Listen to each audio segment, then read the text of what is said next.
La menace russe est là et touche les pays d'Europe, nous touche.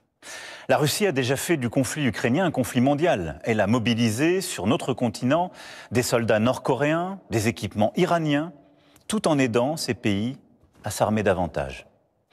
La Russie du président Poutine viole nos frontières pour assassiner des opposants, manipule les élections en Roumanie, en Moldavie. Elle organise des attaques numériques contre nos hôpitaux pour en bloquer le fonctionnement. La Russie tente de manipuler nos opinions avec des mensonges diffusés sur les réseaux sociaux. Et au fond, elle teste nos limites. Elle le fait dans les airs, en mer, dans l'espace et derrière nos écrans. Cette agressivité ne semble pas connaître de frontières. Et la Russie, dans le même temps, continue de se réarmer, dépensant plus de 40% de son budget à cette fin.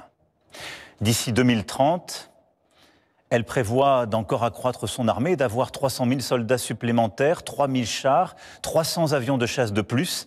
Qui peut donc croire, dans ce contexte, que la Russie d'aujourd'hui s'arrêtera à l'Ukraine? La Russie est devenue, au moment où je vous parle et pour les années à venir, une menace pour la France et pour l'Europe. Je le regrette très profondément. Et je suis convaincu qu'à long terme, la paix se fera sur notre continent avec une Russie redevenue apaisée et pacifique. Mais la situation que je vous décris est celle-là et nous devons faire avec. Alors face à ce monde de danger, rester spectateur serait une folie. Il s'agit, sans plus tarder, de prendre des décisions pour l'Ukraine, pour la sécurité des Français, pour la sécurité des Européens. Pour l'Ukraine d'abord. Toutes les initiatives qui aident à la paix vont dans le bon sens et je veux ce soir les saluer. Nous devons continuer d'aider les Ukrainiens à résister jusqu'à ce qu'ils puissent négocier avec la Russie une paix solide pour eux-mêmes et pour nous tous. C'est pour cela que le chemin qui mène à la paix ne peut pas passer par l'abandon de l'Ukraine. Bien au contraire. La paix ne peut pas être conclue à n'importe quel prix et sous le diktat russe. La paix ne peut pas être la capitulation de l'Ukraine. Elle ne peut pas être son effondrement. Elle ne peut pas davantage se traduire par un cessez-le-feu qui serait trop fragile. Et pourquoi? Parce que là aussi, nous avons l'expérience du passé. Nous ne pouvons pas oublier que la Russie a commencé d'envahir l'Ukraine dès 2014 et que nous avons alors négocié un cessez-le-feu à Minsk. Et la même Russie n'a pas respecté ce cessez-le-feu. Et nous n'avons pas été capables de maintenir les équilibres, faute de garanties solides. Aujourd'hui, on ne peut plus croire la Russie sur parole. L'Ukraine a droit à la paix et la sécurité pour elle-même. Et c'est notre intérêt, et c'est l'intérêt de la sécurité du continent européen. C'est en ce sens que nous travaillons avec nos amis britanniques, allemands et plusieurs autres pays européens. C'est pourquoi vous m'avez vu ces dernières semaines rassembler plusieurs d'entre eux à Paris, aller les retrouver il y a quelques jours à Londres pour consolider les engagements qui sont nécessaires à l'Ukraine. Une fois la paix signée, pour que l'Ukraine ne soit pas à nouveau envahie par la Russie, il nous faut le préparer. Cela passera à coup sûr par un soutien à l'armée ukrainienne dans la durée. Cela passera aussi peut-être par le déploiement de forces européennes. Celles-ci n'iraient pas se battre aujourd'hui, elles n'iraient pas se battre sur la ligne de front, mais elles seraient là, au contraire, une fois la paix signée, pour en garantir le plein respect. Dès la semaine prochaine, nous réunirons à Paris les chefs d'état-major des pays qui souhaitent prendre leurs responsabilités à cet égard. C'est ainsi un plan pour une paix solide, durable, vérifiable, que nous avons préparé avec les Ukrainiens et plusieurs autres partenaires européens et que j'ai été défendre aux États-Unis il y a 15 jours et à travers l'Europe. Et je veux croire que les États-Unis resteront à nos côtés. Mais il nous faut être prêts si tel n'était pas le cas.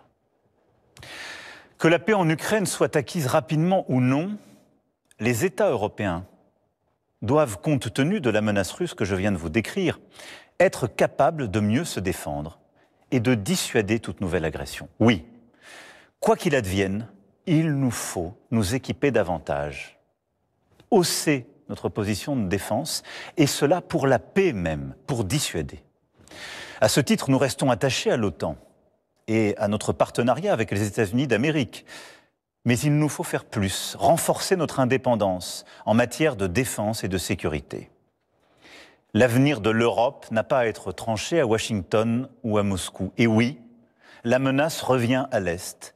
Et l'innocence, en quelque sorte, des 30 dernières années, depuis la chute du mur de Berlin, est désormais révolue. À Bruxelles demain, lors du Conseil extraordinaire qui réunira les 27 chefs d'État et de gouvernement avec la Commission et le président du Conseil, nous franchirons des pas décisifs. Plusieurs décisions seront prises que la France proposait depuis plusieurs années. Les États membres pourront accroître leurs dépenses militaires sans que cela soit pris en compte dans leur déficit. Des financements communs massifs seront décidés pour acheter et produire sur le sol européen des munitions, des chars, des armes, des équipements parmi les plus innovants. J'ai demandé au gouvernement d'être mobilisé pour que, d'une part, cela renforce nos armées le plus rapidement possible, et d'autre part, que cela accélère la réindustrialisation dans toutes nos régions. Et je réunirai, avec les ministres compétents, les industriels du secteur dans les prochains jours. L'Europe de la défense, que nous défendons depuis 8 ans, devient donc une réalité. Cela veut dire des pays européens davantage prêts à se défendre et à se protéger, qui produisent ensemble les équipements dont ils ont besoin sur leur sol, qui sont prêts à davantage coopérer, à réduire leur dépendance à l'égard du reste du monde. Et c'est une bonne chose. L'Allemagne, la Pologne, le Danemark, les États baltes et nombre de nos partenaires ont annoncé des efforts inédits en matière de dépenses militaires. Alors, dans ce temps de l'action qui s'ouvre enfin, la France a un statut particulier. Nous avons l'armée la plus efficace d'Europe. Et grâce au choix fait par nos aînés après la Deuxième Guerre mondiale, nous sommes dotés de capacités de dissuasion nucléaire. Ceci nous protège beaucoup plus que nombre de nos voisins. Et de plus, nous n'avons pas attendu l'invasion de l'Ukraine pour faire le constat d'un monde inquiétant. Et à travers les 2 lois de programmation militaire que j'ai décidées et que les parlements successifs ont votées, nous aurons doublé le budget de nos armées en presque 10 ans.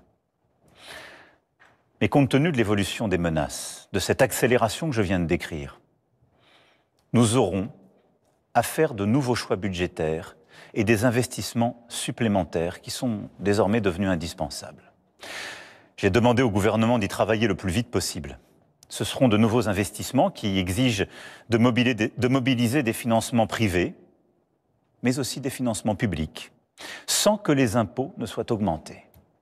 Pour cela, il faudra des réformes, des choix, du courage. Notre dissuasion nucléaire nous protège. Elle est complète, souveraine, française de bout en bout. Elle a, depuis 1964, de manière explicite, toujours joué un rôle dans la préservation de la paix et de la sécurité en Europe. Mais répondant à l'appel historique du futur chancelier allemand, j'ai décidé d'ouvrir le débat stratégique sur la protection par notre dissuasion de nos alliés du continent européen. Quoi qu'il arrive, la décision a toujours été et restera entre les mains du président de la République, chef des armées. Maîtriser notre destin, devenir plus indépendant, nous devons y œuvrer au plan militaire, mais aussi au plan économique. Oui, l'indépendance économique, technologique, industrielle et financière sont des nécessités. Nous devons aussi nous préparer à ce que les États-Unis décident de tarifs douaniers sur les marchandises européennes, comme ils viennent de le confirmer à l'encontre du Canada et du Mexique. Cette décision incompréhensible, tant pour l'économie américaine que pour la nôtre, aura des conséquences sur certaines de nos filières. Elle accroît la difficulté du moment, mais elle ne restera pas sans réponse de notre part. Alors, tout en préparant la riposte, avec nos collègues européens, nous continuerons, comme je l'ai fait voilà 15 jours, à tout tenter pour convaincre que cette décision nous ferait du mal à tous. Et j'espère, oui, convaincre et en dissuader le président des États-Unis d'Amérique.